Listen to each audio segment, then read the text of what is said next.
ධර්මදේශනයේ ප්‍රඥා නාලිකාව තුලින් විසිරුවා හැරීමට ප්‍රචාරය කිරීමට උතුම් ධර්ම දානය සිදු කිරීම සඳහා වේයන්ගොඩ නයිවල පැතුම් උයනේ අංක 173 හි පදිංචි සමියාවන සිරිල් ගුණපාල මහතා ඇතුළු ප්‍රේමවතී මාතාවගේ පවුලේ සියලු දූදවරු පිරිස දායකත්වයේ දරලා තිබෙනවා. උතුම් වූ ධර්ම දානයෙන් ජනිත වන මහා පුණ්‍ය ශක්තිය වේයන්ගොඩ නයිවල පැතුම් උයනේ අංක 173 හි පදිංචි ජී.බී. ප්‍රේමවතී මාතාවගේ 74 වන ජන්මදිනය නිමිති කොටගෙන මෙම උතුම් ධර්ම දේශනාව සිදු කරන ලබන අතර එතුමියට නිදුක් නිරෝගී සුවපත් භාවය හා තෙරුවන්ගේ ආශිර්වාදය ලැබේවා. මියගිය දයාබර දියණිය වන ඉන්ද්‍රා විද්‍යාසාගර ඇතුළු ප්‍රේමවතී මහත්මියගේ සහ සිරිල් ගුණපාල මහතාගේ මියගිය මෑණිවරුන්ට හා පියවරුන්ටත් මෑතකදී පරලෝසපත වීරකෝන් පවුලේ එස්.එම්. කමලාවතී මෑණියන්ටත් මේ ධර්ම දාණයෙන් ජනිත වන්නා වූ පුණ්‍ය කුසල අනුමෝදන් වී සසර දුක් කෙලවර කර උතුම් නිර්වාණ අවබෝධයේ පිණිස හේතු වේවා කියලා බලාපොරොත්තු වෙනවා. එසේම වේවා කියලා ආශිර්වාද කරනවා.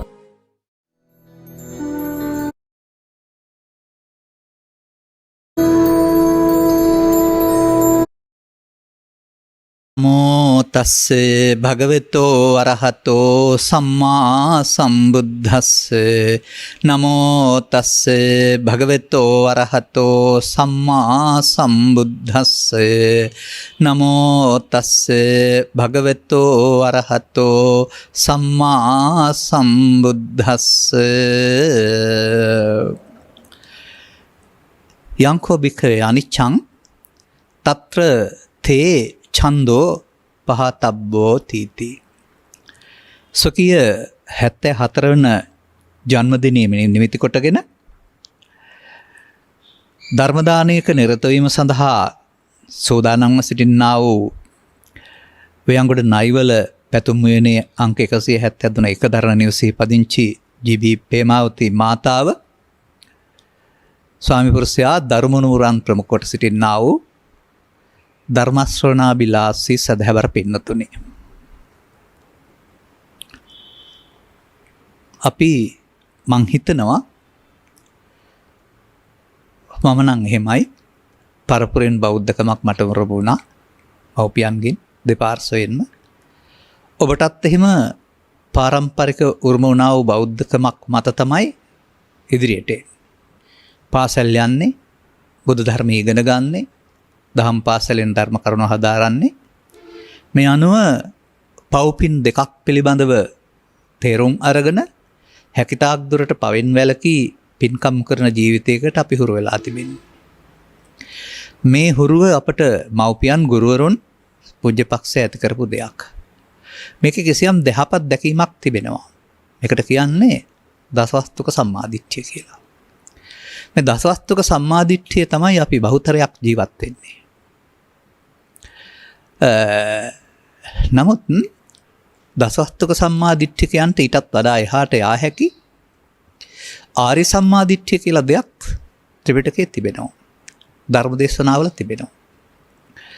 මෙන්න මේ ආර්ය සම්මාදිට්ඨිකයක බවට පත් වෙන්න පුළුවනි නම් ඒ ආර්ය සම්මාදිට්ඨියක බවට පත්වීම තමයි ධර්මයේ වැටහීම කියලා කියන්නේ. අපට මේ ත්‍රිලක්ෂණය පිළිබඳව, චතුස්සත්‍ය පිළිබඳව, පටිච්චසම්පාදය පිළිබඳව වචනවල හුරුවක් කටපාඩමක් තියෙන්න පුළුවනි. ප්‍රශ්නයක් ඇහුවොත් පිළිතුරු දෙන්න පුළුවන්කමක් තියෙන්නත් පුළුවනි. නමුත් මේ දසවස්තුක සම්මාදිට්ඨිකයා කියන පුද්ගලයාට සම්මාදිට්ඨියක් තිබුණාට ඒකට කියන්නේ භවගාමී සම්මාදිට්ඨිය කියලා. භවගාමී කියන එකේ තේරුම මේ සංසාරේ ඉදිරියට යන්න හේතු වෙන කියන එක. නමුත් සංසාරේ ඉදිරියට යන්න හේතු වෙන එකේදී පවෙන් අපාය යාම සම්මාදිට්ඨියක් නෙවෙයි, නිත මිත්‍යා දෘෂ්ටියක්. නමුත් මිනිසුන් අතර හෝ දෙවියන් අතර උත්පත්ති ලබන්නට අවශ්‍ය කර්ම රැස් වෙනවා නම් අන්න ඒක තමයි භවගාමී සම්මාදිට්ඨිය කියලා කියන්නේ. එතකොට වර්තමාන සමාජයේ බහුතරයකට හුරු වෙලා තියෙන භවගාමී සම්මාදිට්ඨිය. නමුත් බුදුරජාණන් වහන්සේ ලෝකෙට පහළ වෙලා දේශනා කළ මේ ධර්මයේහි මුඛ්‍ය පරමාර්ථය නැත්නම් ගැඹුරුම පරමාර්ථය ප්‍රඥාවන්තයින් සඳහා ආර්ය සම්මාදිට්ඨියක් ලබා දී ලබාගත් ජීවිතය තුළ නිවීම නම් වූ උත්තරීතර සැනසීමකට හිමිකම් කියන මාර්ගය කියලා දෙන එක. නමුත් මේ නිවීම නම් වූ උත්තරීතර සැනසීමට මාර්ගය දසවස්තුක සම්මාදිට්ඨිය තුළ නැහැ.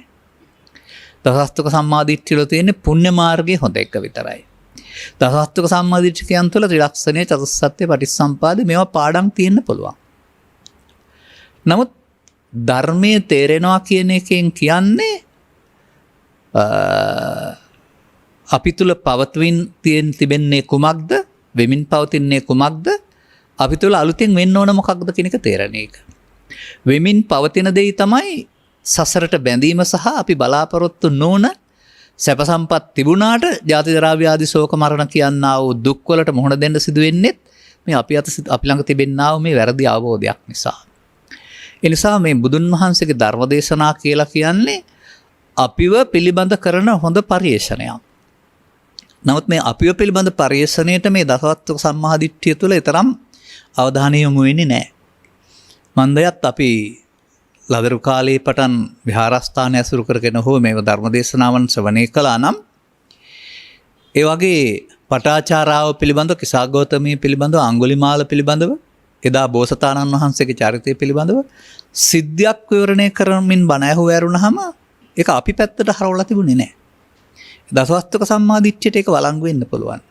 නමුත් ආර්ය සම්මාදිට්ඨියට වළංගු වෙන්නේ මේ ඇහැ අපේ පැත්තට හැරෙන්න ඕන. අපි පිළිබඳව දකින්න ඕන. මානම් කියවා තිබෙන සියලුම සූත්‍ර දේශනාවල හරය හොයලා බැලුවාම ඒවා අපි පිළිබඳව කරපු විවරණයක්. අපේ ජීවිත පිළිබඳව කරපු විවරණයක්. ඒ විවරණයෙන් කඩපතක් තුලින් අපේ මූණ නැත්නම් අපේ ශරීරයේ අඩුපාඩු මනවින් පේනවා වාගේ අපිව දැක ගන්න හම්බ වෙනවා. දැක ගැනීම තුළ අපට සිදු වෙලා තියෙන වැරැද්දක් හෙවත් අවිද්‍යාව කියලා එකක් තේරෙනවා. අවිද්‍යා පත්‍ය සංඛාරා අපි තුළ සිදුවෙමින් පවතින බව තේරෙනවා. එහෙනම් අපිට තථාගතවරු හම්බ වෙලා මිනිසත් භවයෙන් වැඩක් ගන්න ඕන නම් අවිද්‍යා පත්‍ය සංඛාරා විතරක් ඉගෙනගෙන බෑ. අවිද්‍යා නිරෝධයෙන් සංඛාර නිරෝධයත් ඉගෙන ගන්න වෙනවා. මේ බුදුරජාණන් වහන්සේ දේශනා කළ ධර්මයේ හරය නිවන් මගක් කියලා කියනවා. නිවන් මග කිව් පමණින් උපකල්පනය කරන්නට එපා. එය මරණයෙන් පස්සේ ලැබෙන දෙයක් කියලා. ඒක අනාගත බුදුවරු ලබා දෙන දෙයක් කියලා කල්පනා කරන්නත් එපා. බුදුරජාණන් වහන්සේ අවුරුදු 35 දී තමයි නිවීමටපත් වුනේ. ඒ නිසා උන්වහන්සේ වදාහරනවා පරිනිබ්බුතෝසෝ භගවා පරිනිබ්බානාය ධම්මං දේසේති කියලා. ඒකෙන් කියන්නේ උන්වහන්සේ නම් නිවිලා ඉඳගෙන අනිත් අයට නිවෙන පාර කියලා දෙනවා. ඒක ධර්ම දේශනා කළේ අවුරුදු 80න් පස්සේ නෙමෙයි 35 සිට නිසා 35 දී නිවුණා කියන එකයි කියන්නේ. එහෙනම් ජීවිතය තුළ තියෙන්න ඕන උත්තරීතර සැනසීමක්. මේ වාද විවාද කරගන්න, ගහ බැන ගන්න, සම්දුසරවල් වෙන, මරා ගන්න ජීවිතයක් තුළ මිනිස්සුන්ට ඔය එකක්වත් නැතුව ජීවත් වෙන්න පුළුවන් සැනසීමක් තමයි බුදු සමයෙන් ලබා දෙන්න හදන්නේ. එතකොට මේ කාරණේ පැහැදිලි කිරීම සඳහා උන්වහන්සේ අනුගමනය කළා වූ ක්‍රියාමාර්ගය තමයි ගමින් ගමට යමින් මිනිසුන් ආමන්ත්‍රණය කරලා කරුණු පැහැදිලි කරන එක. මේ කරුණු පැහැදිලි කිරීමේදී පළවෙනි ක්‍රියාවලිය සවන් දීම තුළ සුතමේ ප්‍රඥාවක් ඇති වෙනවා. සුතමේ ප්‍රඥාව කියන්නේ සවන් දීම තුළ ඇතිවෙනා වූ වටහා ගැනීම. ඊට පස්සේ ඒක සිතා බැලීම තුළ ඇති වෙනවා ඇත්ත නෙන්නම් කියන කරුණු පැහැදිලි වීම. ඒකට කියනවා චින්තාමේ ප්‍රඥාව කියලා. මෙන්න මේ සුතමේ ප්‍රඥාව ඔස්සේ චින්තාමේ ප්‍රඥාවට ආපුහම අර ආර්ය සම්මාදිට්ඨිය කියන තැනට එන්න පුළුවන් වෙනවා. ඊට පස්සේ තමයි භාවනාමය ප්‍රඥාව ක්‍රියාත්මක වෙන්නේ.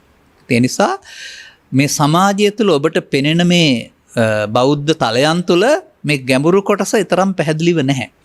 නොගැඹුරුව පින්කම් කරන බෞද්ධයෝ ගිහි පැවිදි සමාජය තුළ ඕන තරම් ඉන්න පුළුවන්. මේ පිළිබඳව අපේ ජීවිතයේ අවුරුදු 40ක් තිස්සේ කරපු ගවේෂණයක් තියෙනවා. මේ අනුව අපි මේ කියන්නේ කවුරුවත් කියලා දීපෙකුත් නෙමෙයි, ත්‍රිපිටකය තුලින් තේරුම් ගත්ත සියල්ලේ සාරාංශය. ඔක්කොම සූත්‍රවල තියෙන එක්තරා සාරාංශයක්. ඒක විවිධ පැති වලින් වදාලාට. ඉතින් ඒක අපි පැහැදිලි කරනවා කියන එක තමයි ධර්ම දේශනා කරනවායි කියලා කියන්නේ. ඒක තේරුම් ගන්න දරන උත්සාහය තමයි ධර්ම ශ්‍රවණය කිරීම කියලා කියන්නේ. ඉතින් මේ උපන් දිනයේ සමරන අද වැනි දවසක ධර්මනුවරන් පිරිසත් එක්ක එකතු වෙලා ධර්ම දේශනාවක් පටිගත කරවාගෙන ලොවට ධර්ම දානය දීම මම දකිනවා හොඳම දෙයක් විදිහට. මම අතිශය ප්‍රශංසා කරන කාරණයක් ඒක. මේගේ ඥාතින්ට පින් දෙන්න බණ කියනවට වඩා සොකී ජීවිතේ එහෙම නැත්නම් උපන් දිනයකදී නැත්නම් මංගල උත්සවයේ සමරන දිනයකදී ඒ වගේ දවසක වියදම් කරලා ධර්ම දානයක් දුන්නාම ඒක ලෝකයා ධර්මයේ ගන්න අය ඉන්නවා. අපේ ධර්ම දේශනා සවන් දෙන ගොඩක් පිරිස ඉන්නවා. ඒගොල්ලන්ට උදව්වක් උපකාරයක් වෙනවා. දැන් මා ඔබට කියන්නම් නිවන් මඟ දේශනා කරපු ධර්ම න්‍යාය කීපයක්. වචන වලින් විතරයි කියන්නේ. එකක් ත්‍රිලක්ෂණය කියන්නේ අනුගමනය කළොත් නිවන් මඟ හම්බ වෙන පාර. චතුරාර්ය සත්‍ය කියන්නේ අනුගමනය කළොත් දුක හේතුව දැනගෙන නැති වුණ නිසා මාර්ගේ යන්න ඕන පාර. එතකොට පටිච්චසමුප්පාදේ නිරෝධය කියන්නේ තේරුම් අරගෙන අනුගමනය කරපුවම නිවන් ලැබෙන පාරක්. සතර සතිපට්ඨානය කියලා කියන්නේ තේරුම් අරගෙන හරියට අනුගමනය කළොත් නිවන් ලැබෙන පාරක්. කර්මක්ෂය කිරීමේ කර්මය කියලා කියන්නේ නිවනට සමීප වෙන පාරක්. මරණ සතිය වැඩිම කියලා කියන්නේ නිවනට එළඹෙන පාරක්. මේකට පාලියෙන්ම කියලා තියෙනවා මරණ සති භික්ඛවේ භාවේත අමතෝගදා මත පරියෝසාන. බුදුන් වහන්සේ වදාළ පරිදි මරණ සතිය භාවිතා කරන්න පුළුවනි නම් අමත ඕගදා නිවනට බැසගත්තේ වෙයි, අමත පරියෝසාන නිවන් කෙලවරකට ඇත්තේ වෙයි.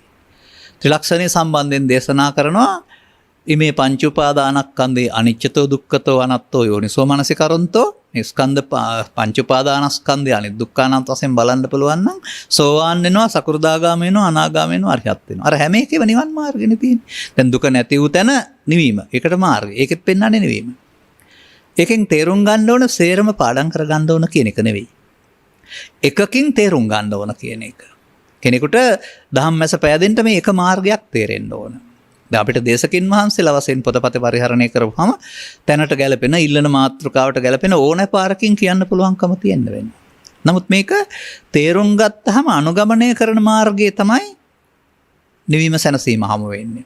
දැන් පාඩම් කරගෙන ලියන කියන පාරේ පින්පව් සිද්ධ වීමෙන් එහාට පෘථග්ජන භාවයෙන් මිදෙන්න පුළුවන් කමක් නැහැ. ඒ නිසා මේ බුදුදහමේ ආර්ය සත්‍ය කියන එක පෘථග්ජනයින් සඳහා වළංගු වෙන්නේ නැහැ. පෘථග්ජන පුද්ගලයන් මේක තේරුම් අරගෙන ඇඳුම මාරු කරන්නට අවශ්‍ය නැහැ.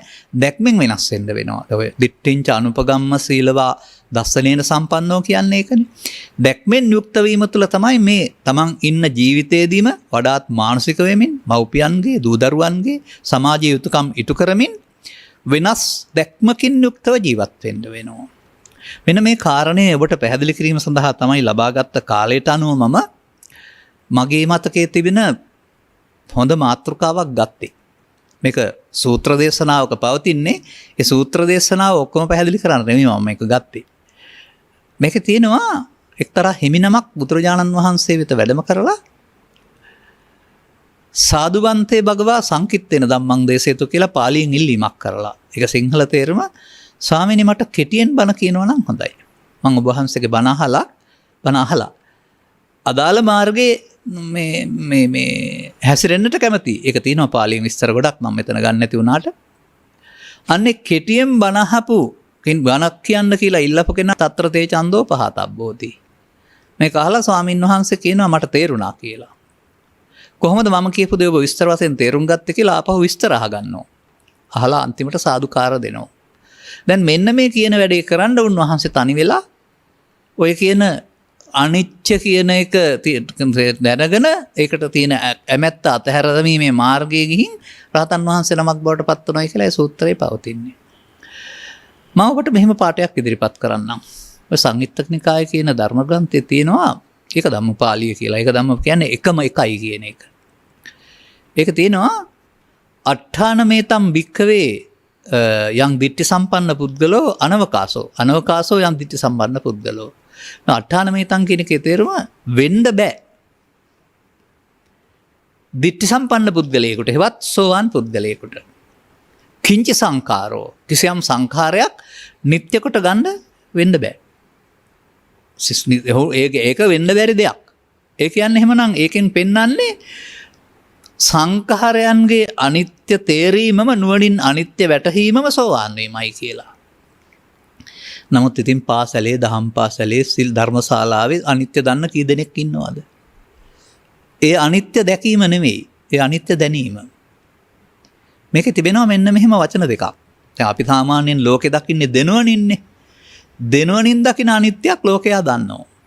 නමුත් බුදුරජාණන් වහන්සේ ලෝකයාට දේශනා කරේ දෙනවන වෙනුවට නුවණ කියන්නේ එතන මේ ඇහැ නෙමෙයි ප්‍රඥාව කියන එක.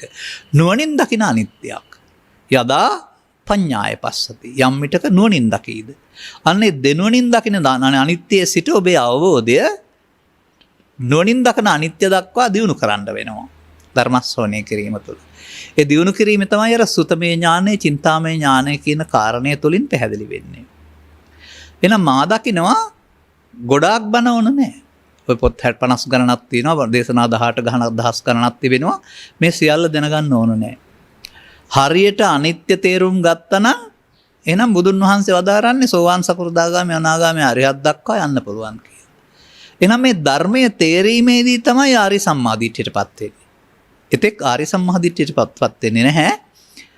යහපත් මිනිසෙක් වශයෙන් මව්පියන් ඉන්නවා නම් මව්පියන්ට උපස්ථාන කරගෙන දූ දරුවන් ඉන්නවා නම් දූ දරුවන් රැක බලාගෙන සහෝදර සහෝදරියන් ඉන්නවා නම් ඒ අයට උදව් උපකාර කරගෙන ලෙඩකදී දුකකදී අසල්වාසීන්ට පිහිට වෙලා තව ඕනනම් තමන් අදහම ආගමට අනුව ඒ වියදම් කරමින් පරලෝ ජීවිතයේ යහපත සඳහා මේ කාරණා ගැඹුරු ධර්මයක් අවබෝධකින් තොරව ඕන කෙනෙකුට කරන්න පුළුවන්.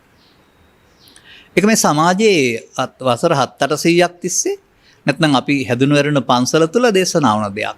අපි ඉගෙන ගත්ත පාසල තුල දහම් පාසල තුල දේශනා වුණ දෙයක්. නමුත් අප මේ පැහැදිලි කරන්නේ ඒ කියන ප්‍රාථමික මට්ටමේ ධර්ම කරුණු පමණක් නෙවෙයි. අපි ඊට එහා පැත්තට ගෞතමයන් වහන්සේගේ ශාසනයෙහි නිවන් මඟ පිළිබඳ අවලංගු භාවයක් තියෙන්න බෑ වර්තමානයේ වළංගු වෙන්න ඕන.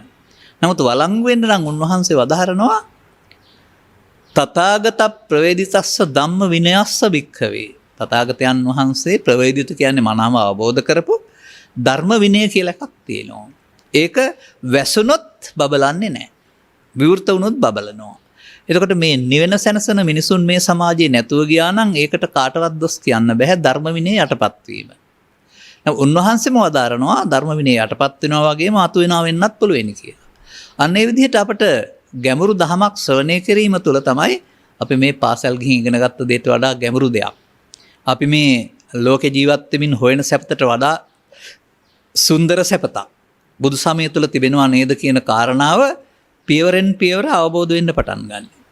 ඉතින් මේ කරුණ පැහැදිලි කිරීමේදී මට ඔබ ඉන්න තැන සිට ගැඹුර දක්වා මේක ගේන්න ඕන.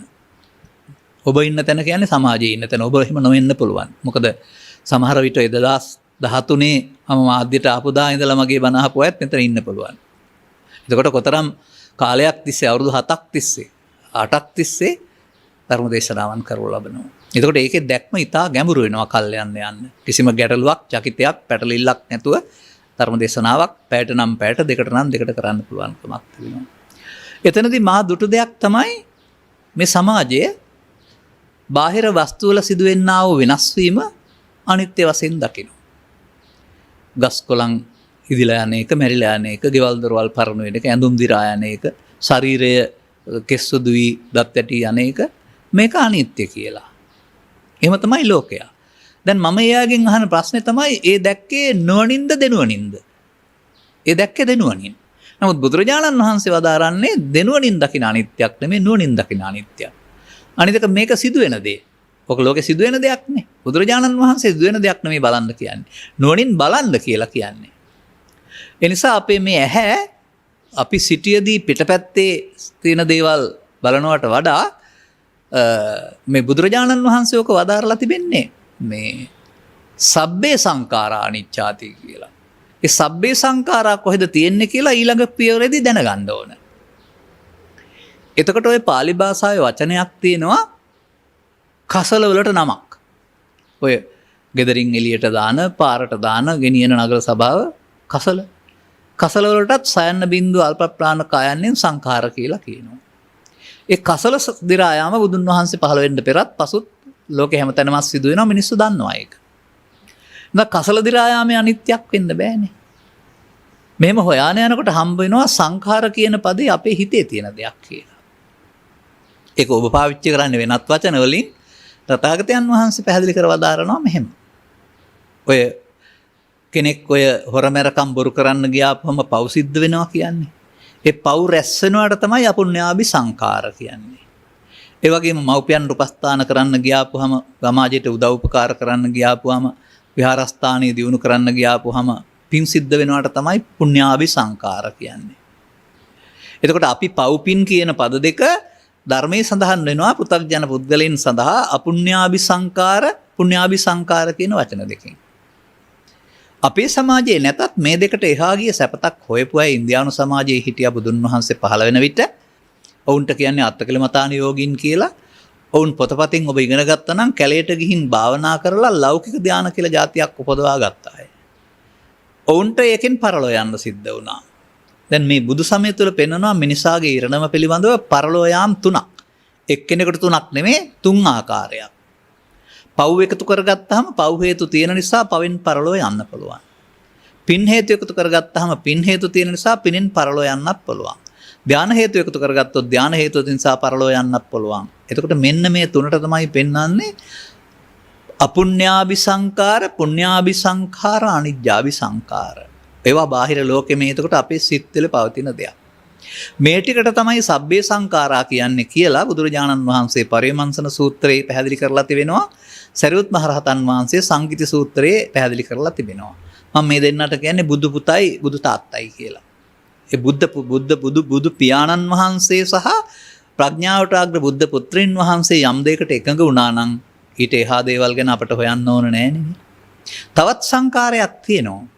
ඒක බුදුන් වහන්සේට වෙනයි අපට වෙනයි. ඔබේ මේ සිත කය වචන ක්‍රියාත්මක වෙන ආකාර තුනක් තියෙනවා. මේකට කියන්නේ කාය වචී මනෝ කියලානේ. ඒක දසවස්තුක සම්මාදිට්ඨිකයගේ මේ කාය වචී මනෝ කෙලෙස් සහිතයි. බුදුරජාණන් වහන්සේගේ කෙලෙස් රහිතයි. ඒක වෙනස ඒක තමයි පෙන්වන්නේ. නමුත් බුදුනා කියන පදේ ඔබ අහලා තියෙනවද? මමත් අහලා තියෙනවා ඉස්කෝලේ යන කාලේ දහම් පාසල යන කාලේ අනේක ಜಾති සංසාරං කියන ගාථා පදයෙන් විසංඛාර ගතං චිත්තං කියලා පාලි පදයක්. අන්න ඒක සිංහලට පරිවර්තනය කරගත්තොත් කියන්නේ බුදුනා කියන එකේ තේරුම සිත සංකාරගත වීමෙන් මුදවා ගත්තා. එහෙනම් අපි සසර ඇවිදින්නේ සිත සංකාරගත කර ගැනීමෙන්. නිවන් මාර්ගටපත් වෙන්නට සිත සංකාරගත වීමෙන් මුදවා ගන්නේ කොහොමද කියලා හොයන්න වෙනවා. මෙන්න මෙහෙමයි අපි මේක ලැබී තිබෙන කාලයට අනුව ටිකින් ටික ගැඹුරට අරගෙන යන්නේ. දැන් එතකොට එහෙනම් සබ්බේ සංඛාරා වතු පිටි නෙවෙයිනේ. ඉඩකඩම් නෙවෙයි. මලුත් නෙවෙයි. ඔය සමාජයේ මල් පර වෙන එක අනිත්‍ය කියලා ඇස් දෙකෙන් බලලා කතා කරනවානේ. නම් බුදුරජාණන් වහන්සේ වදාළ ගාතාවක් මතක් කරගන්න. සබ්බේ සංඛාරා අනිච්ඡාති යදා පඤ්ඤාය පස්සති. අත නිබ්බින්දති දුක්ඛේ සමග්ගෝ විසුද්ධිය. යදා යම් විටක ප්‍රඥාය නුවණින් දකීද සියලු සංස්කාර අනිත්‍යයි කියලා. එතකොට ඒ සංකාර රැස් කිරීම කෙරෙහි කලකිරෙනවා. අත එකල්හි නිබ්බින්දති කලකිරෙනවා දුක්ඛේ දුකට හේතු වන සංකාර රැස් කරන්න. එහෙනම් ඊට පස්සේ බුදුන් වහන්සේ කළේ සංකාරංච නිරෝධේන විසංකාර ගතං චිත්තං. සංකාර රැස් කිරීම සසර ඇවිදින පාරයි සංකාර ඡය කිරීම නිරෝධ කිරීම නිවන් මාර්ගයි. එහෙමයි මුලින්ම කියන්න පුළුවන්කමක් තියෙනවා. දැන් මේක අපි කරන්නේ කොහොමද? අන්න ඒකට තමයි භාවනා කරනවායි කියලා කියන්නේ. තේරුම් ගත්තෙන් පස්සේ ඒකට තමයි ඇත්තට භාවනාව කියලා කියන්නේ. දැන් මේ කතා කරන දේ සිදු වෙන්නේ කාගාවද? ඔබ ළඟ. අපි මෙහෙම බලන්න වෙනවා. ඔබ කියනවානේ මවට උපස්ථාන කරපුවාම සතුට වෙනවා පින් සිද්ධ වෙනවායි කියලා. කාකට හරි බැන්නාම දුකටපත් වෙනවා පව් සිද්ධ වෙනවායි කියලා. මොකද්ද මේ පව් සිද්ධ වෙනවා පින් සිද්ධ වෙනවා කියන්නේ? අනාගතයේ සැප විපාක දෙන්න හෝ දුක් විපාක දෙන්න හේතුවක් සිත ඇතුලේ හැංගෙනවට. පව් සිද්ධ වෙනවා කියන්නේ දුක් විපාක වෙනත් දෙන්න හේතුවක් ඉතුරු වෙනවා. පින් සිද්ධ වෙනවා කියලා කියන්නේ සැප විපාක දෙන්න හේතුවක් ඉතුරු වෙනවා. මේකට කියන නම මොකක්ද දන්නවද? කර්ම රැස්වීම. කර්මපදයේ තියෙනවා කර්ම જાති තුනක් තියෙනවායි කියලා. එක්කෙනා අතින් සිදු නොනත් මිනිසුන් අතින් සිදු වෙනකොට හොරමැරකම් බොරුතක් හරිකම් කරන්න ගියොත් ඒකට කියනවා කන්න කර්ම. කන්න කම්ම කන්න විපාක. පව්කම් සහ ඒකට අදාළ දේ විපාක දුක් විපාක. මෙලෝ වශයෙන් කියනවට ප්‍රවෘත්ති විපාක කියනවා. මරණයෙන් එහා පැත්තට දුකතිගාමි මිනිසුන් අතර නෙවෙයි සතුන් අතර උපපාතික പ്രേත භූත අතර ඉපදුනහම දුක් විපාක හම්බ වෙන එක කන්නම් කන්න විපාක. දෙවෙනි එක තමයි මිනිසුන් වශයෙන් හෝ දෙවියන් වශයෙන් ඉපදිලා සැප විපාක විඳින්න කරන්න ඕන කර්ම සුක්ඛං සුක්ඛ විපාකං. සුක්ඛ කර්ම. අර පස්පව් දස අකුසල් වලින් වෙන් වී කරන යහපත් ක්‍රියාකලාප වලට සුක්ඛ කර්ම කියලා කියනවා. එතකොට ඒකට සුක්ඛ නැත්තම් සැප විපාක හම් වෙනවා. අර පෘථග්ජන කියන මිනිස්සයා පොයට සිල් සමාදන් වෙලා තව දවසක හොරකමක් කරනවා. එහෙම නැත්තම් පොයට දාන දන්සලක් දීලා තව දවසක හොරට බඩු කිරනවා. එතකොට පොයට පින් සිදු වුණාට අනිත් දවසේ පවුත් සිද්ධ වෙනවා. මෙන්න මෙහෙම මේ පව්පින් දෙකම කරන පුද්ගලයාට කන්න සුක්ඛං කන්න සුක්ඛ විපාකම් කියලා පව්පින් කලවෙම විපාක හම්බ වෙනවා කියලාත් පෙන්නලා තිබෙනවා. මෙන්න මේ සුක්ඛ නැත්තම් සුදු පාට කියන එකේ තේරුම යහපත් කියන අර්ථය එතන යහපත් කර්මයක් තමයි අර කැලයට ගිහින් කෙලෙස් යටපත් කරලා ලෞකික ධාන කියලා සිතේ සංසුන් බවක් හදාගෙන අර පවෙන් පිනෙන් වගේම ධානෙනුත් පරලව යන්න සිද්ධ වුණා. රූපී අරූපී බඹතල වල ඉපදුනායි කියලා කියන්නේ. එතකොට ඒකත් සුඛ කර්මයක්. දැන් මේකෙදි තේරුම් ගන්න ඕන මිනිසුන් විසින් අනුගමනය කරන්නා වූ මේ කර්මවලට හේතු ඉතුරු වෙන නිසා තමයි මෙලොව වශයෙන් ප්‍රවෘත්ති විපාක සහ පරලොව වශයෙන් අනාගත විපාක තිබෙන්නේ. ඒ නිසා සංසාරයේම කර්ම විපාක. අපායේ ගියත් පව්කම් සහ දුක් විපාක. මිනිසුන් අතර සහ දෙවියන් අතර ඉපදුනොත් පින්කම් සහ සැප විපාක. බඹලව ගියොත් ධාන කුසල් සහ ධාන විපාක. මේවා ඉවර නෑ. පව්කම් කරපු මිනිස්සයා පව් ගෙවලා එතනින් චුත වෙනවා. මිනිස්සු මෙහෙ ඉඳලා කරන කර්මයන්ට අනුව තමයි මේ අපාය හැදෙන්නේ, දිවි ලෝකේ හැදෙන්නේ, බ්‍රහ්ම ලෝකේ හැදෙන්නේ. ඒ මිනිස්සු මෙහෙ ඉඳලා පව් විතරක් නෙමේ කලේ පින් කළා නම් පව ඉස්සර වෙනකොට පවෙන් පරලෝ ගිහින් පින් යට වෙනවා. මිනිස්සු මෙහෙ ඉඳලා පින් විතරක් නෙමේ පවුත් කළා නම් පිනින් පරලෝ යනකොට පව් යට වෙනවා. අර ධානලාභින් පව් පින් දෙකම කරලා ධාන කුසල් කළා නම් ධාන කුසලෙන් පරලෝ ගියාට පව් පින් හේතු යට වෙනවා. මේ යට වෙච්ච හේතු මතු වෙනවා. ධාන කුසල් ඉවර වෙනකොට පවක් හෝ පිනක් මතු වෙලා ආපහු එන්න වෙනවා. දෙවියන්ගේ පින් ඉවර වෙනකොට අල්ප පිනක් හේතු කරගෙන මිනිසුන් අතරට හෝ නැත්නම් තව පහළට එන්න වෙනවා. අපාගත සත්‍යයේ පාපේ වෙනකොට පුංචි පිනක් මුල් කොටගෙන මිනිසුන් අතර අංග විකල මද්ද බුද්ධික වෙන්න වෙනවා. ඒ නිසා සසරේ කොහෙවත් ගිහින් ඉවර නෑ. ඒක සංසාරය. මේකට තමයි සංසාරය කියන්නේ. මේ සංසාරය කියන පදයට මම කාලක් තිස්සේ හොඳ අර්ථයක් දීලා තියෙනවා. ඔබ සවන් දුන්නා නම් ඔබට මතක ඇති නැත්නම් මතක් කරගන්න. ඔය පාලි පදයේ සං කියන්නේ එකතු කරනවාට. ඔය සංවර්ධනය, එහෙම නැත්නම් සංකිට්ඨේන, එහෙම නැත්නම් ඔය අම්මයි තාත්තයි දුවයි පුතයි ගෙදර එකට වාසය කරනකොට සංවාස පාවිච්චි එක්ව වාසය කිරීම කියන එක තමයි පෙන්වන්නේ. දේවෝ දේවියා සද්දින් සංවසති. දේවතාවෙක් දේවතාවියෙක් එක්කලා ඉන්නවා වගේ කියලා කියනවා. අම්මයි තාත්තයි සාමයෙන් සමගින් වාසය කරනවා නම්. ඒ සාමයෙන් සමගින් එකට වාසය කිරීම තමයි සංවාස කියන්නේ. සං එක් කිරීම වාස එක්ව වාසය කිරීම. සං එකතු කිරීම සාරයි. මොනවද සංසාරය කියන්නේ? සංසාරය කියන්නේ පව් කරන්නාට පව් සාරයි. ලක්ෂපතියෝ කෝටිපතියෝ වෙලා තියෙන්නේ පව් එකතු කරලා. එහෙනම් ඔහුට පව් සාරයි. අයින් කරන්න කැමති නෑ. පින් කැමති පුද්ගලයාට පින් සාරයි. එතකොට ඔහු පිනෙන් පින් සාරවත් වෙලා. ධානලාභියාට ධානය සාරයි. දැන් පෞසාර, පින්සාර, ධානසාර සමානයි සංසාර කියලා සමීකරණයක් හදනවා මම. පෞසාර සතර අපාය, පින්සාර කාම ලෝකේ 11, ධානසාර බඹලෝ 20. 31 තලයයි. සත්වයාට බුදුන් වහන්සේ පහළ වුණු සමාජයේ කරන්න පුළුවන් පව් වලින්, පින් වලින්, ධාන වලින් සතර ඇවිදින එක ඇරුණාම ගැලවෙන දහමක් තිබුණේ නැහැ. ඔන්න බුදුරජාණන් වහන්සේ මේ යංකෝ භික්කවේ අනිච්චං තත්ත්වතේ චන්දෝ පහතබ්බෝති කියන එකේ ගැලවෙන පාර කියලා කියනවා. මාළුකු බණක් ඕන නැහැ. නමුත් අපට එන්න බැරියයි. එන්න බැරි අපි අර දත් සුදු වෙන එකට, කෙස් සුදු වෙන එකට, මල් පර වෙන එකට අනිත්‍ය කියලා ඉගෙනගෙන තියෙන නිසා. නමුත් ඒ දැක්මෙන් මිදිලා නොනින් දකින අනිත්‍යයට එන්න වෙනවා. එතකොට මොනවද අනිත්‍ය? ඒක කොහෙද තියෙන්නේ කියලා බලන්න වෙනවා. එතකොට අර සීල සූත්‍රයේ තියෙනවා ඉමේ පංච උපාදානස්කන්ධේ අනිච්චතෝ දුක්ඛතෝ අනත්තතෝ යෝනිසෝ මනසිකරන්තෝ. අර පංච උපාදානස්කන්ධයක් කියලා එකක් තියෙනවලු ඒක ඇතුළේලු බලන්න ඕන. එහෙනම් පංච උපාදානස්කන්ධය ඉගෙන ගන්න වෙනවානේ. ඒක සාමාන්‍යයෙන් ඉස්කෝලේදී නම් උගන්වනවා දහම් පාසලේ නම් රූප දෙනා සංඥා සංකාර කියලා. එතකොට ඉතින් විභාග ලියන්න ඉගෙන ගත්තේ. වචන පහ විතරයි පාඩම් තියෙන්නේ. දැන් ඔබ ළඟ මේක ඉගෙන ගන්න ඕන. අන්න එතකොට අභිධර්මයක් ඉගෙන ගන්නවා වෙනවා අපි. දැන් මේ මෙතන ඉන්නවා අම්මා තාත්තා දරුවන්ගේ දරුවෝ ඉන්නවා. එතකොට ඒ සම්මතය පිළිගැනීමනේ. නමුත් ඒ පුද්ගලය වශයෙන් පෙවුනට අපිට හැමෝටම තියෙන ඇහැයි කනයි නාහයි දිවයි කයයි කියන පහ. මේ පහෙන් අරමුණු ගැනීම තමයි ජීවත් වෙනවා කියලා කියන්නේ. නිකන් පාදයක් තවකින් පාරය විදිනවා වගේ ඇසෙන් කනට කනෙන් නාසයට නාසෙන් දිවට අපි අරමුණු ගනිමින් අරමුණෙන් අරමුණට ඇවිදිනවා. අරමුණු උදේ එක දවල් වෙනකොට නෑ, දවල් එක හවස් වෙනකොට නෑ, අරමුණු මැරෙනවා. අරමුණු කියන්නේ හිතරෙන් අදහස් කියන එක. බය, කනගාටුව, තරහව, වෛරය, ආදරය, ඒ අදහස්.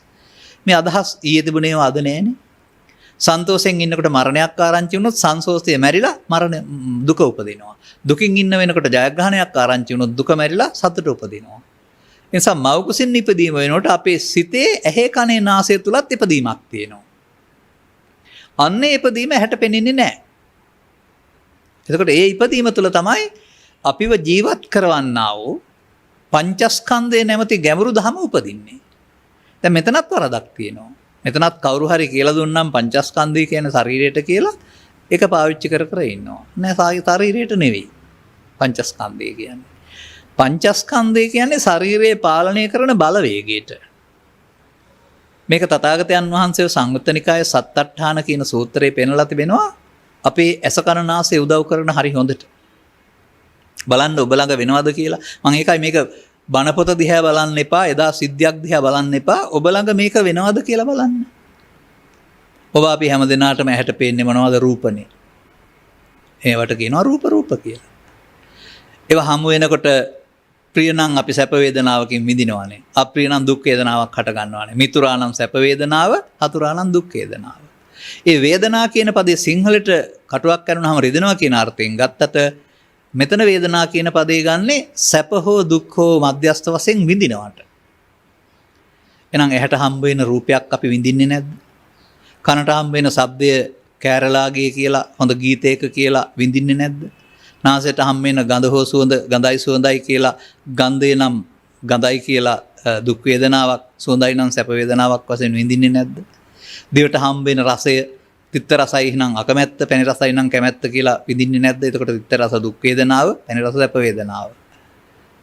එතකොට කයට හම්බ වෙන දේවල් කටුවක් කරනොත් දුක් වේදනාව, හොඳ කුෂන් මෙට් එක වාඩි වෙන්න ගියොත් සැප වේදනාව. පහස. එතකොට මේ පස් දොරවල් පහට හම්බ වෙන මේ අරමුණු වලට තමයි රූප කියන්නේ. රූප, ශබ්ද රූප, ගන්ධ රූප, රස රූප, පොට්ටබ්බ රූප. ඒක විඳිනවට තමයි වේදනාව කියන්නේ. ඒකමයි විඳින්නේ මොහොතේ. ඒක හඳුනනවට තමයි මේක රූපයක්, මට ඇති උනේ සැප වේදනාවක්. එහෙනම් ඒක මේ දෙක හඳුනනවට තමයි සංඥා කියන්නේ. මේක ශබ්ද රූපයක්, මට ඇති උනේ දුක් වේදනාව. ඒකට තමයි සංඥා කියන්නේ. එතකොට මේ රූපය වේදනාවෙන් විඳ රූප වේදනා දෙක සංඥාවෙන් හඳුනා ඊට පස්සේ මේ තුනම කරපු වැඩේ හඳුනා ගන්නවට තමයි චේතනා කියලා කියන්නේ. සංඛාර. අන්න එතන තමයි කැමැති නම් ඇලෙනවා, අකමැති නම් ගැටෙනවා. ඒ කියන්නේ අකමැති දෙයක් නම් සුවඳ ගඳක් නම් එතකොට කැමැති වෙන්නේ නැහැ, පිළිකුල් කරනවා. කැමැති දෙයක් නම් නාසය උඩට ඇදලා සුවඳට ඇලෙනවා. මෙන්න මේ ඇලීමට ගැටීමට තමයි සංඛාර කියන්නේ. එතකොට ඇහැ තුලත් රූප වේදනා සංඥා සංකාර, කන තුලත් රූප වේදනා සංඥා සංකාර, නාසය තුලත් රූප වේදනා සංඥා සංකාර. වෙනස් වෙන්නේ රූප, ශබ්ද රූප, ගන්ධ රූප, රස රූප, පොට්ටබ්බ රූප සඳහායි. කල්පනාවේදී හීනේදී නම් මේකට බාහිර උදව්වක් නැතුව හිතින් පහළ වෙන අම්මා හෝ තාත්තා හෝ නයා හෝ ගැරන්ඩියා හෝ සරුංගලේ හෝ ඒක තමයි රූපය. එතකොට මෙන්න මේ හතරෙන් සිදුවන දේ විශේෂයෙන් දැන ගැනීමට සිතක් එතෙන්ට උපදිනවා. ඒක එතනම නැති වෙන්න ඕන. මේ උපදින සිතට තමයි කියන්නේ විඥාන. රූප වේදනා සංඥා සංකාර හතරෙන් කරපු වැඩේ විශේෂයෙන් දැන ගැනීම විඥාන. දැන් පංචස්කන්ධය කියන ශරීරයේද එතකොට නෑ ඇහි පංචස්කන්ධය උපදිනවා. බුදුරජාණන් වහන්සේ වදාරන්නේ ඇහි කනේ නාසය දිවේ කයේ වේදනා හයක්, සංඥා හයක්, සංකාර හයක්, විඥාන හයක් පහළ වෙනවා. මෙන්න මේ පංචස්කන්ධය කියන ධර්මතාවය හරියට තේරුම් ගන්න නැති තාක්කල් ත්‍රිලක්ෂණය හෝ චතුරාර්ය සත්‍ය හෝ පටිච්චසමුප්පාදය හෝ කර්මක්ෂය කිරීමේ කර්මය හෝ මරණ සත්‍ය හෝ මොනවත් අනුගමනය කරන්න තේරෙන්නේ නැහැ. ලියන්න කියන්න පාඩම් කරන්න පුළුවන්. වර්තමාන සමාජයේ තියෙන බණ බොහෝ විට මේ දැනුමින් කියන බණ බවට පත් වෙලා තියෙන නිසා පංචස්කන්ධය තේරුම් ගන්න බැරි වුණා. මොකද්ද මම මේ දැන් කියන්න ඉන්නේ? තව ටික වෙලාවයි තියෙන්නේ. මේ ගැඹුරු දෙයක් කියන්න හදන්නේ මම. ඒක තමයි එතකොට අපට මව්කුසින් බිහි වූ තැන් පටන් දිවා රාත්‍රී දෙකේ දවල්ට නම් ඇසෙන් කනෙන් දිවෙන් කයෙන් නාසයෙන් නිින්දෙදි නම් කල්පනා ලෝකෙන් හීනෙන් මේ සිත පහළ වී නැසෙන එක සිදු වෙනවා. මේ සිත තුළ සිදුවෙන්නා වූ ක්‍රියාමාර්ගය තමයි බුදුරජාණන් වහන්සේ රූප වේදනා සංඥා සංකාර පහකින් පෙන්වලා තියෙන අභිධර්මයේ කියලා. මේකට අපි මොකද කරන්නේ? සද්ධර්මයේ තේරුම් ගත්තේ නැති කාලේ ළමා කාලේ ඉඳලා කරන්නේ මේකට එන දේවල් ආකාර 8කට අනුව 4කට බෙදලා 4 ගොඩවල් දෙකට බෙදා ගන්නවා. හොඳ 4යි නරක 4යි. අටලෝදහමට අනුව ගත්තොත් එහෙම ලාභය සැප ප්‍රශංසාව යසස හොඳයි ඇලෙනවා. අලාභය ආයස නිന്ദාව දුක නරකයි ගැටෙනවා. ඒක තමයි බෙදනවා කියලා කියන්නේ. එතකොට අන්න ඒ විදිහට ඒවා ඒ අරමුණේ ඇලීමක් ඇති කරගන්නවා. එතකොට කැමති නම් නැවත විඳින්න ඕන කමක් ඇති වෙනවා. අකමැති නම් එපා කියලා ප්‍රතික්ෂේප කිරීමක් ඇති වෙනවා. මෙන්න මේ විදිහට මේ පංචස්කන්ධ ධර්මතාවයට හටගෙන නැති වෙලා යන්න අපි දෙන්නේ නැහැ. අපි අපිට ඕන විදිහට ඇලෙන්න හෝ ගැටෙන්න ගන්නවා. මෙන්න මේ සිද්ධිය ලෝකේ පුරා මිනිස්සුන් ගාව සිද්ධ වෙනවා.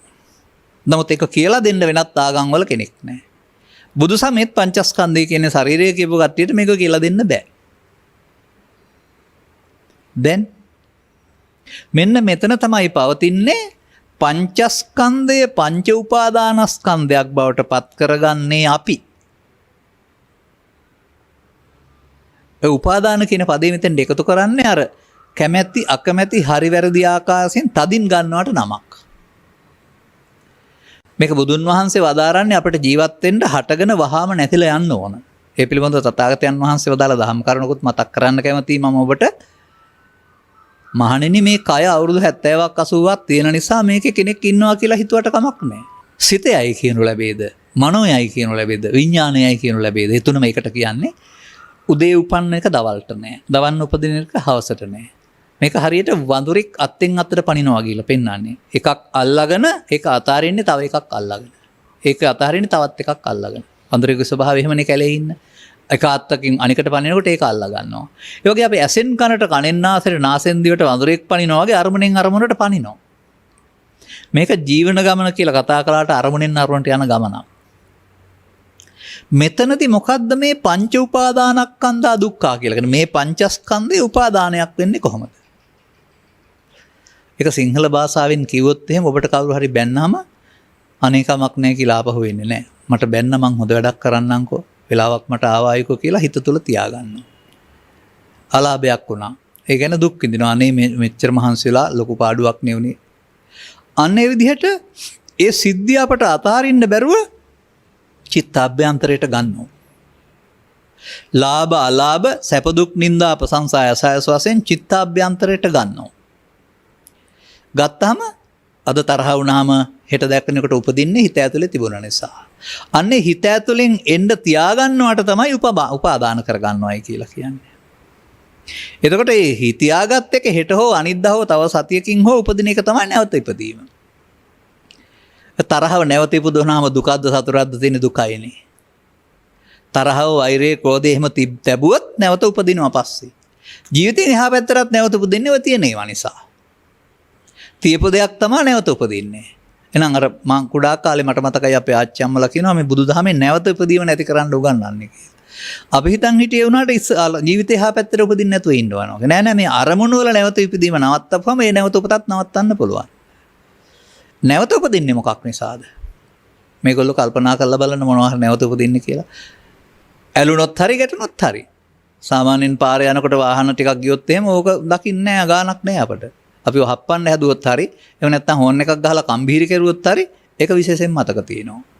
අනේ විදිහට සිතත් එක්කලා ඇලෙන ගැටන කාරණා චිත්තාභ්‍යන්තරයට බැස ගන්නවා. මේකට කියන්නේ උපාදාන වෙනවයි කියලා. පංචස්කන්ධය යලි හට ගන්න හේතුවක් ඉතුරු වී චිත්තාභ්‍යන්තරයට හේතු ඉතුරු වීම පංච උපාදානස්කන්ධය. මෙන්න මේ පංච උපාදානස්කන්ධය තුළ තමයි පව් සිද්ධ වෙන්නේ. පංච උපාදානස්කන්ධය තුළ තමයි පින් සිද්ධ වෙන්නේ.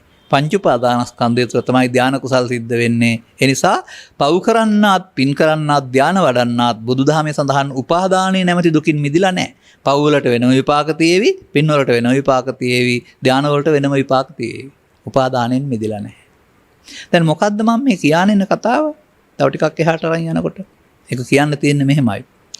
ඔන්න ඔය අරමුණේ ඇලිලා ඇසෙන් කනෙන් නාසයෙන් ගන්නකොට ලාභයෙන් අලාභයෙන් සැපෙන් දුකෙන් හොඳ නරක ආදී වශයෙන් ගනිමින් අවසන් නොකර ඉතුරු කරනවට. ඒක හටගත්ත ගමන් නැසෙනවා. මම කියාගෙන ආවේ ඒකනේ. අර සිත නම් මොහොතක් පාසා නැසෙනවයි කියලා. නමුත් උදුන් වහන්සේ වදාරනවා නැසුනට පෘථග්ජන පුද්ගලයාට ඒ සිතට එන දේ මම කොට ගත්ත මුලාවෙන් මිදෙන්න බෑ කියලා. කයේ පුද්ගලයෙක් හිටවා කියලා ගත්තත් කමක් නෙමෙයි සිතේලු පුද්ගලයා කියන හැඟීම තියෙන්නේ. ඒ මොහොතේ ආපු හැඟීමේ මොනවද මේ හැඟීම් කියන්නේ? බය, කනගාටුව, සතුට, දුක, තරහව, පව, පින, ධානය. ඒ ඕන දෙයක් හැඟීමක්. මේ හැඟීම තදින් ගත්තහම මම හැදෙනවා කියලායි බුදුහාමුදුරුවෝ අදාරන්නේ. එතකොට බුදුදහමේ මම කියන්නේ මම කියන අකුරු දෙක හෝ කය නෙවෙයි. කය 32කට බෙදලා මම කියලා කෙනෙක් නැහැ කියලා කියයි. ඒක ප්‍රාථමිකයි. දැන් බුදුරජාණන් වහන්සේ වදාරන්නේ මෙන්න මේ අරමුණු රසය විඳින්න යාමේදී මමත්වයෙන් ගත්තොත් මායයට බැඳෙනවා. මඤ්ඤමානෝ කෝ බික්ඛු බද්දෝ මාරස්ස. මඤ්ඤමානෝ කියන්නේ මත්ෙන් ගැනීමෙන් සසරට බැඳේ කියන එක තමයි බද්දෝ මාරස්ස කියන්නේ. ඇයි මම මේක පැහැදිලි කරන්නේ? ඔය නිත්‍ය අනිත්‍ය තේරුම් ගන්න ඔය සිද්ධිය නැතුව බෑ. අපිට යම්කිසි සිද්ධියක් මදිකමක් වශයෙන් බාරගත්තොත් හෙට අපස්චාත්තාපය උපදිනවා. ගණන් ගන්න නැතුව ගෙදර ආවොත් හෙට මොකක්වත් ගැටලුවක් නැහැ. අර ගණන් ගත්තා කියලා කියන්නේ මට උනේ පාඩුවක් මට උනේ මදිකමක් කියලා එක බාර ගැනීම. බාර ගැනීමයි ප්‍රතික්ෂේප කිරීමයි දෙකම ඇලීමේ සහ ගැටීමේ ක්‍රම දෙකක්. දැන් එතකොට මේ තරහව කියන්නේ මොකද්ද? අපුඤ්ඤාවි සංකාරය. මල පහනක් පූජා කරලා පැහැදීම කියන්නේ පුඤ්ඤාවි සංකාරය. අනිජ්ජාවි සංකාර කතා නොකර ඉඳිමු. එතකොට පැහැදීමත් මම වෙනවා තරහත් මම වෙනවා. මමත්වෙන් ගැනීමේදී සතර උපදින්න හේතුවක් ඉතුරු වෙනවා. ඒකට පව් සිද්ධ වෙනවා කියනවා පින් සිද්ධ වෙනවා කියනවා නැත්නම් අபிසංකාර කියලා කියනවා. මෙහෙම වෙන්නේ මොකක් නිසාද?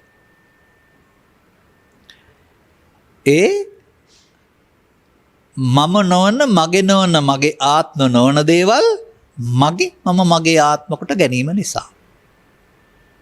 ඒක තමයි අනන්ත සංසාරේ අපි කරලා තිබෙන්නේ. එතකොට ඒ ගැනීම තුළ වෙන දේ පිළිබඳව තථාගතයන් වහන්සේ හරි ලස්සන පැහැදිලි කිරීමක් කරලා තිබෙනවා ඔය විපල්ලාස කියන සූත්‍රයේ. එතකොට තමයි අපට තේරුම් ගන්න ලේසි වෙන්නේ. මේ තාමත් අපි මේ ඉඩකඩම් වල ඇතිවීම නැතිවීම අනිත්‍ය කියලා හිතන් හිටියට බුදුරජාණන් වහන්සේ වදාරනවා සත්තා ගච්ඡanti සංසාරෝ ජාති මරණ ගාමිනෝ. මේ සත්‍යෝ ඉපදෙමින් මැරෙමින් සසර ඇවිදිනවලු. මොකක් නිසාද? අනිත්‍ය දේවල් නිට්ටය කොට අරගෙන දුක්ඛ දේවල් සුඛ කොට අරගෙන අනාත්ම දේවල් ආත්ම කොට අරගෙනලු. දැන් සත්‍යය මොනවෙන්ද ඇවිදින්නේ? කකුල් දෙකෙන් කවුද ඇවිදින්නේ? කයෙන් කවුද ඇවිදින්නේ? කවුරුත් ඇවිදින්නේ නැහැ. මම නම් දකිනවා ඇවිදින්නේ පවෙන් සසර ඇවිදිනවා. පිනෙන් සසර ඇවිදිනවා. ධානයෙන් සසර ඇවිදිනවා. එහෙනම් බුදුරජාණන් වහන්සේ වදාරලා තියෙන්නේ පව් සහ පින් සහ ධානවල තමයි නිට්ටය අනිත්‍ය කියන මුලාව තියෙන්නේ. ඔන්න ඔතෙන්ට මේ සමාජයේ එන්න වෙනවා. එතකොට එහෙමනම් අන්න එතකොට අපුඤ්ඤාභි සංඛාරයත් හටගෙන නැතෙනවා. පුඤ්ඤාභි සංඛාරයත් හටගෙන නැතෙනවා. අනිජ්ජාභි සංඛාරයත් හටගෙන නැතෙනවා. මේක අල්ලාගත්තොත් මමත්වයෙන් හටගෙන නැතෙන්න හේතු ඉතුරු වෙලා. මේ සසරට හේතු ඉතුරු වෙන එක තමයි මේ අபிසංකාරය කියලා කියන්නේ.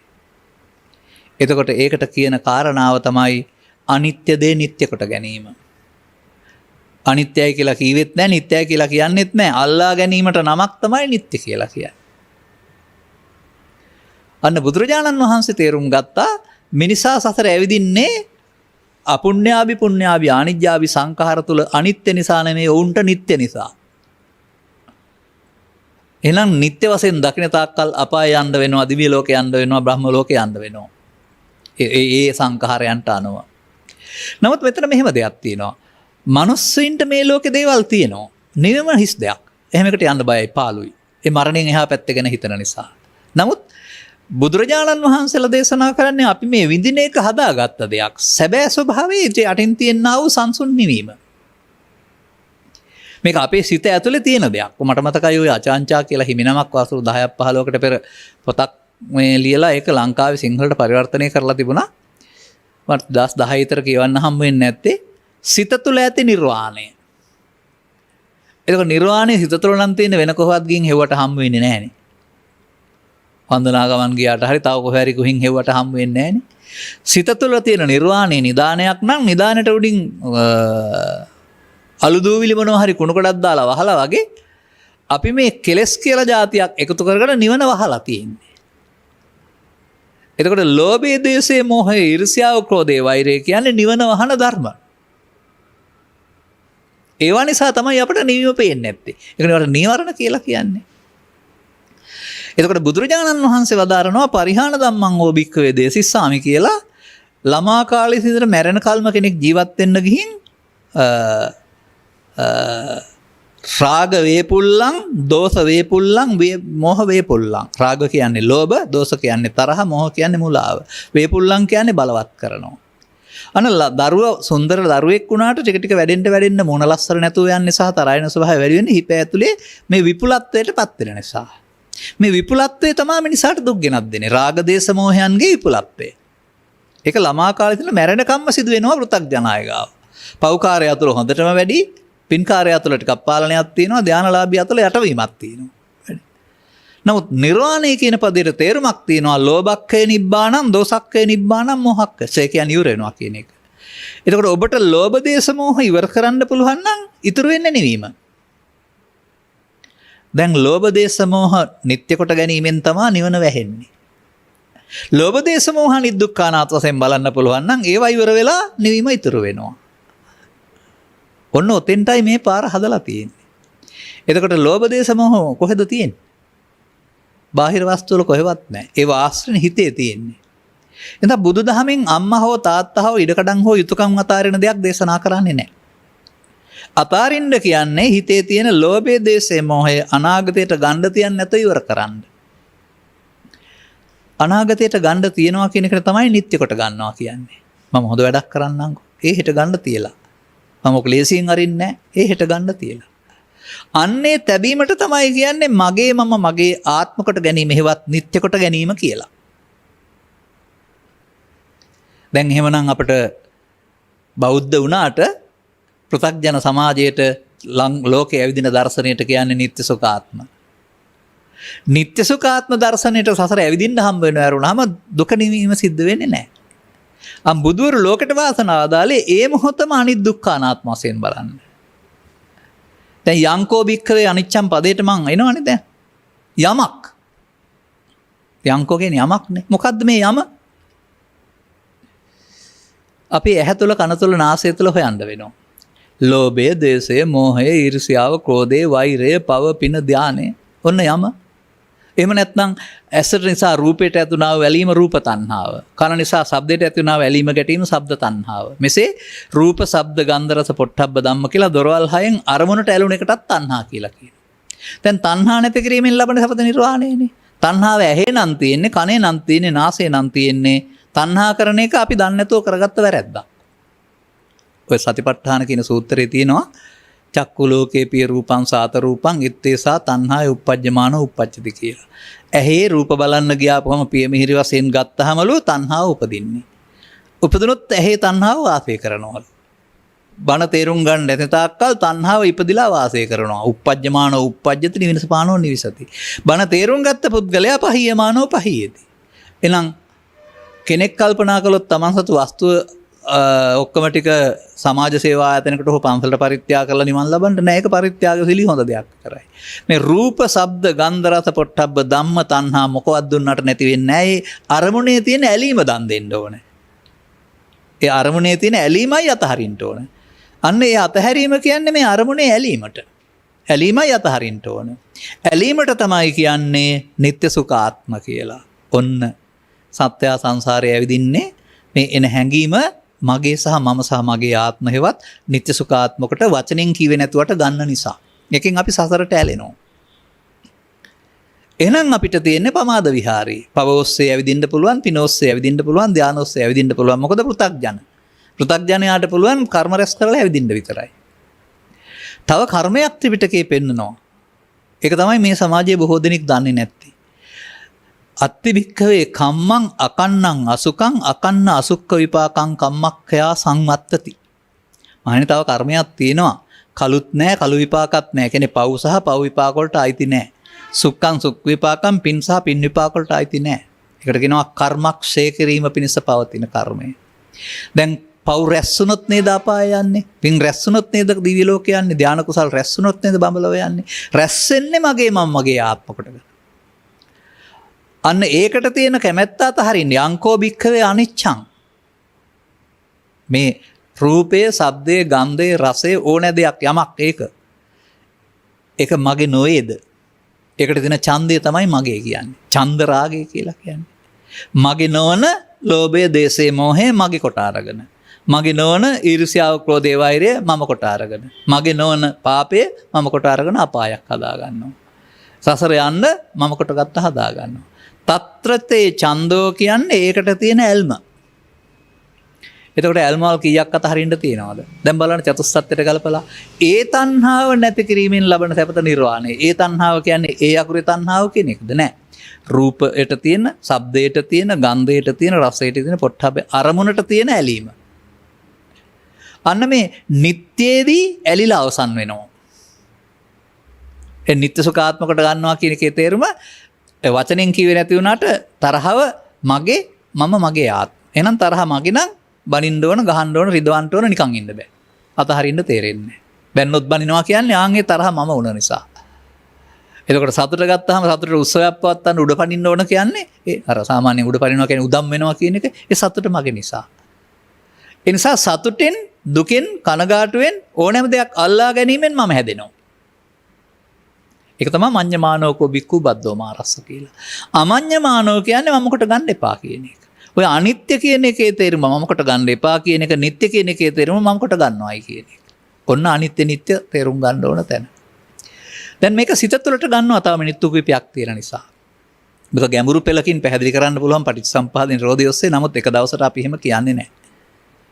දැන් මේ ඇස තුල, කන තුල, නාසය තුල අරමුණේ ඇලීමෙන් අරමුණ නැති වුණාට හෙට ගන්න හේතුවක් ඉතුරු වෙනවා. මෙන්න මේ හෙට ගන්න හේතුවක් ඉතුරු වෙන එකට පව් සිද්ධ වෙනවා, පින් සිද්ධ වෙනවා, ධානා කුසල් සිද්ධ වෙනවා කියනවා. වගේම පාලියෙන් වචනයක් තියෙනවා අවශේෂ නිරෝධය. අවශේෂ කියන්නේ පස්සේ ගන්න හේතුවක් ඉතුරු වී, නිරෝධය කියන්නේ අවසන් වීම. අන්න පෘථග්ජන පුද්ගලයාට පුළුවන්කමක් තිබෙන්නේ පවෙන් වැළකුණාට පින තුල මේ පස්සේ ගන්න හේතු ඉතුරු කරමින් පිනෙන් සසර ඇවිදින්න. රහතුන්ට නමක් තමයි පුඤ්ඤ පාප පහින.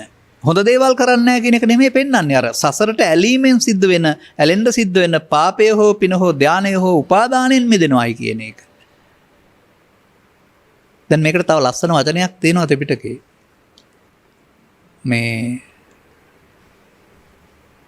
ඔබ වහන්සේගේ වගේ නෙමෙයි මේ රට ගමට එනවා වෙනත් ආගමික නායකයෝ. ඔවුන්ගේ ගෝලයෝ මැරුණාම ඉපදුන තැන් කියලා යනවා.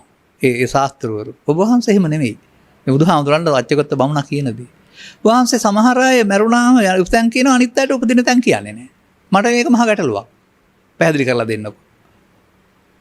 මේකෙදි බුදුන් වහන්සේ දීපු උත්තරයක් තියෙනවා. හරි වටිනවා මේ සමාජයේට. ස උපාදානස්සකෝ අහං වච්ච උත්පත්තිං පඤ්ඤාපේමි. මහණෙනි මම වච්චගොත්ත මං උත්පත්ති පනවන්නේ උපාදාන සහිතනා. නො අනුපාදානස්ස උපාදාන නැත්නම් උත්පත්ති පනවන්නේ. දැන් එහෙනම් අපි සසර ඇවිදින්නේ උපාදානයේ නිසා නේද? පවේ උපාදානය සසර, පිනේ උපාදානය සසර, ධානයේ උපාදානය සසර. උපාදානය වෙනවට තමයි මගේ මම මගේ ආත්ම කොට ගැනීම හේවත් නිත්‍ය සුඛ ආත්ම කියලා කියන්නේ. නො අනුපාදානස්ස උපාදාන නැත්නම් උපදින. එහෙනම් උපාදානෙන් මිදීමයි භාවනාව. උපාදාන නොවි අවසන් කරන එකට තමයි අනිත්‍ය කියලා කියන්නේ. උපාදානයේ වී අවසන් වෙන එක නිත්‍ය සුඛාත්ම. උපාදානයේ නොවි අවසන් කරන්න අපි ඇස, කන, නාසය, දිව, කය, නින්ද හැරුවට හැම මොහොතේදීම අනිත් කටයුතු කරන ගමන් මේ සසරට හේතු නොතබා අවසන් කරන්නට සද්ධාව, සති, වීරිය කියලා පැත්තක් වඩන්න ඕන. එතකොට තේරෙනවා. ඔන්න ඔය සති කියන්නේ මේ උපාදාන නොකර අවසන් කරන්න තියෙන සිහිය. එතකොට මෙන්න මේක තමයි බුදුන් වහන්සේ අර කෙටියෙන් කියපු බණ. අර හිමියන්ට යංකෝ භික්ඛවේ අනිච්ඡං. ඒ කියන්නේ පංචස්කන්ධය අනිදුක්ඛානාත්මයි. ඒකට තියෙන කැමැත්ත තමයි නිත්‍ය සුඛාත්ම කියන්නේ. ඒ කැමැත්ත අතහරින්න කියලා නෙපෙන්නනේ පංචස්කන්ධය අතහරින්න කියන්නේ නැහැ. කැමැත්ත අතහැරෙනකොට උපාදානය අතහැරෙනවා. උපාදානය අතහැරෙනකොට ස්කන්ධ පංචකය යලි උපදින්න හේතුවක් ඉතුරු නොකරන මිය යනවා. යලි උපදින්න හේතුවක් ඉතුරු වෙන එකට තණ්හා උපාදාන විද්‍යා සංඛාරා කියනවා. යලි උපදින්න හේතුවක් නැති වෙනකොට තණ්හා උපාදාන නැහැ, විද්‍යා විමුක්ති කියලා කියනවා. ඒකට පාලියෙන් කියනවා නිරවශේෂ නිරෝධය. නිරවශේෂ කියන්නේ හේතු ඉතුරු වෙන්නේ නැතුවට. හේතු ඉතුරු නොවි අවසන් වීම, හේතු ඉතුරු වී අවසන් වීම. අපේ හිත තුළ සිදුවෙන කාරණා දෙකක්. අන්න බුදුබණ දන්නේ නැති පුද්ගලයා හේතු ඉතුරු කොට අවසන් කරගමින් සසර ඇවිදින්න පාරක් පාවිච්චි කරනවා පව තුළ, පින තුළ, ධානය තුළ. ඔහු පමාද විහාරේ. බුදුබණ තේරුම් ගත්ත පුද්ගලයාට ඕක තේරෙනකොට හේතු ඉතුරු නොකොට අවසන් කරන්නේ නම් මේ මොහොතේදීම හේතු ඉතුරු නොවීමෙන් නිවීම හම්බ වෙනවා. ඉතුරු නොවී අවසන් වෙනකොටම හම්බ වෙන නිවීම. මොහොතක් පාසා. අන්න එහෙම ස්කන්ධ පංචකය නැමැති එක උපාදාන නොවී අවසන් කරනකොට වෙනවා ස්කන්ධ පංචකේ නිරෝධය දකින්නයි කියලා. නිරෝධය කියන්නේ නැතිවීම නෙමෙයි හේතු ඉතුරු නොකර අවසන් කිරීම. සූත්‍ර දේශනා ගණනාවක සිය ගණනක තියෙනවා නිරවශේෂ නිරෝධය කියලා. මෙන්න මේ කරුණ තේරුම් ගන්න තැන දක්වා ඔබට ගෞතම සාසනය තුළ නිවීමක් අවශ්‍ය නම් බණ තේරෙන්න ඕන. ඕක තේරුණාම තමයි අර සසරට බැඳෙන එක වෙනුවට සසරට නොබැදී අවසන් කරන එකට අනිත්‍ය කියනවා බැඳෙන එකට නිත්‍ය සුඛාත්ම කියනවා. එහෙනම් සත්‍යය සසර ඇවිදින්නේ ඔහුගේ දැක්ම නිත්‍ය සුඛාත්ම නිසා ඒකට තියෙන ඡන්දේ නිසා. ඡන්දේ අතහරිනකොට ඡන්දේ කියන්නේ අපි කැමැත්ත කියන එකනේ. එහෙනම් ඒ අරමුණ සසරට නොබැඳී අවසන් වෙනවා. එතකොට උපාදාන නොවී අවසන් වෙනකොට පංචස්කන්ධයේ උපදීම මැරීම. උපාදාන වී අවසන් වෙනකොට පංච උපාදානස්කන්ධයේ උපදීම මැරීම. ඔන්නෝම මේ සියුම් තැනකට මේක මට ඕක බොහොම පහසුවෙන් එන්න පුළුවන්කමක් තියෙන්නේ අවුරුදු 40ක් තිස්සේ හොයලා ඔක්කොම සූත්‍ර එකට ගලපගෙන තියෙන නිසා. ඔබට ධර්ම ශ්‍රවණය කිරීම තුළින් සූත්‍ර දේශනා 20ක් 40ක් අහනකොට වචනෙන් වචන තේරෙනකොට අපි නේද සසර හදන්නේ. අපි නේද සසරට බැඳිලා ඉන්නේ. අපි මේ සිතවිල්ලක් දෙයක් කෙනෙක් තනක් කොටගෙන රැවටිලා නේද මේ විඳවන්නේ. මේ ඔක්කොම නැතුවම මේ ජීවිතේම ලෝභ දේශ මොහ නැතුව අනික් වැඩ කරන්න පුළුවන්. අමතාත්ත බලාගන්න එක හරි ව්‍යාපාරයක් කරන එක හරි දරුවන් හදන එක හරි මේ සියලු කාරණා මේ අපි හිතන විදිහ එකක් නෙමෙයි මේක. මමත්වෙන් ගැනීම මඤ්ඤ මානෝකෝ බික්කු බද්දෝ මාරස්ස මමත්වෙන් ගත්තොත් මායයට බැඳෙනවා. මමත්වෙන් ගත්තේ නැත්නම් මායයෙන් මිදෙනවා. මමත්වෙන් ගැනීම පමාවයි නිත්‍ය සුඛාත්මයි. මමත්වෙන් නොගැනීම අනිත් දුක්ඛානාත්මයි. එහෙනම් අන්න කෙටි බණ తත්‍රතේ ඒකට තියෙන කැමැත්ත රූපයටද ශබ්දයට ගන්ධයටද ඊර්ෂ්‍යාවටද කෝධේ වයසට අල්ලා ගැනීමට තියෙන කැමැත්ත අතහරින්න. ඔන්න අතහරින්න ඕන දේ. දැන් මේ භික්ෂුව දිග විස්තරයක් ස්වාමීන් වහන්සේට කරනවා. ඒක මම මේ කෙටියෙන් කියපු දේ ඔබ තේරුම් ගත්තේ කොහොමද කියලා අහනවා. ඊට පස්සේ උන්වහන්සේ මේ විස්තරයක් ඇතුව මේක දේශනා කරනවා. පැය දෙකක් විතර තිබුණා නම් ඒක කරන්න පුළුවන්. අනතුරු උන්වහන්සේ තේරුම් අරගෙන හුදකලා වෙලා මේක බැලුවා. මේ తත්‍රතේ චන්දෝ පහතබ්බෝති කියන එක ක්‍රියාත්මක කළා. මේකට තමයි කෙටියෙන් බණ කියනවා කියලා කියන්නේ. දැන් මෙතෙන්ට එන්න ගොඩක් බණ අහලා තියෙන කෙනෙකුට තමයි මේක තේරුම් ගන්න පුළුවන්. නැත්නම් නිකම් කරකෝලා අතෑරියා වගේ කියලා කියන්න පුළුවන්. නමුත් ඇත්ත සිද්ධියක් අපි මේ කතා කරන්නේ. දැන් මේ වන විට මේ සමාජයේ උගතුන් බුද්ධිමතුන් මහාචාර්යවරුන් ආදී කොට ඇති වෛද්‍යවරුන් ආදී කොට ඇති විශාල පිරිසක් දවසට දෙන්න තුන් දෙනා ගානේ අපිත් එක්කලා කතා කරනවා. වහන්සේ නම් මේක ගැඹුරින්ම පැහැදිලි කරනවා. අපි කැමතියි දැනගන්න කියලා. ඒ ගැඹුරින් පැහැදිලි කිරීමට අපි යොමුනේ නැහැ. අපි වටාචාරා සහ කිතාගෞතමී කතාව අහා හිටියා බුදුබණ කියලා. එමත් නැත්නම් වතු පිටි ඉඩ කඩම් මල් පර වෙන එක අනිත්‍ය කියලා හිතන් හිටියා. දැන් මේක ඇහැට පේන්නේ නැහැ නුවණින් නේද දකින්නේ. අල්ලා ගන්න නැත්නම් හේතු ඉතුරු නොවි අවසන් එකට අනිත්‍ය. අල්ලා ගන්නවා නම් හේතු ඉතුරු වි අවසන් එකට නිට්ටය. එතකොට ඒක සිදු වෙන්නේ සිතේනේ. ඔතෙන් එනකල් දැක්ම දියුණු කරගන්න ඕන. කවදා හරි දවසක මේ ජීවිතේ බැයි නම් කවදා හරි දවසක සංසාරේ බුදුවරුන්ට කියන්න වෙන බණක් නැහැ. අවශේෂ නිරෝධය සත්‍ය අතර ඇවිදින මාර්ගයයි බුදුන් වහන්සේ යෝජනා කරන්නේ නිර්වශේෂ නිරෝධය. එහෙනම් මා මේ කතාව කාලය අවසන් වී ඇති බැවින් මෙතකින් අවසන් කරනු ලබනවා. ඔබ හැම දිනාට ධම්මැස පදා ගැනීමට අවශ්‍ය පදනම දමා ගැනීමට මෙම ධර්ම කරුණු පැහැදිලි කිරීම හේතු වාසනා වේවායි කියන සුභාශිංසනය කරමින් අනතුරු මම පුණ්‍යානුමෝදනාව කරනු ලබනවා.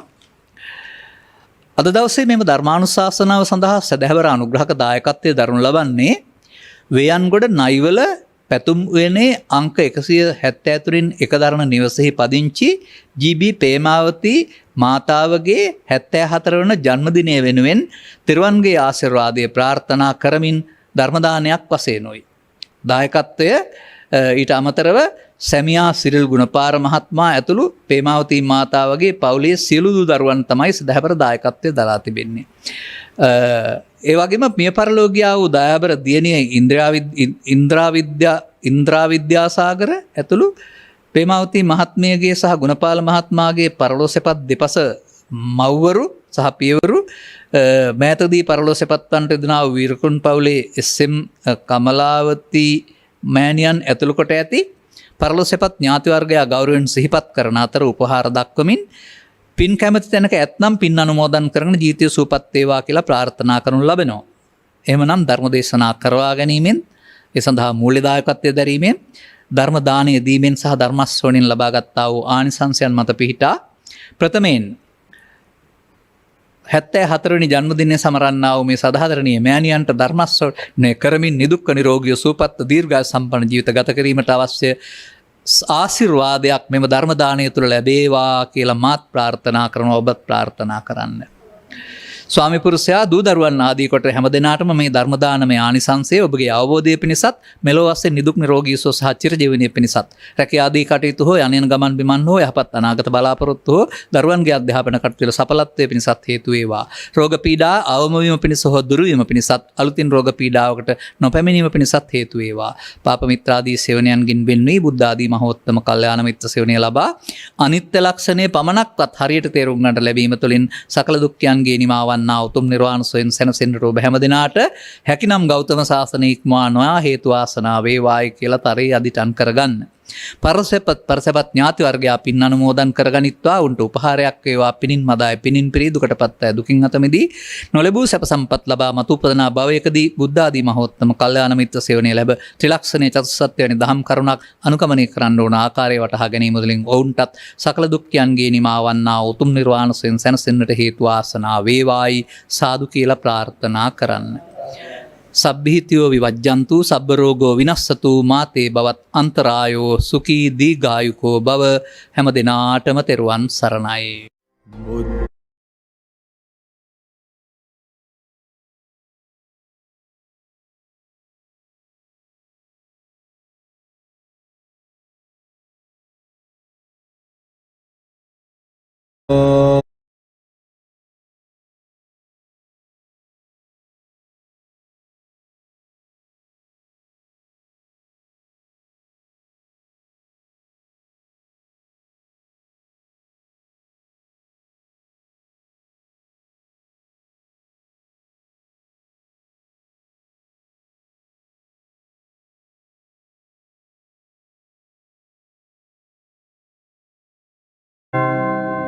රාගක්ඛයෝ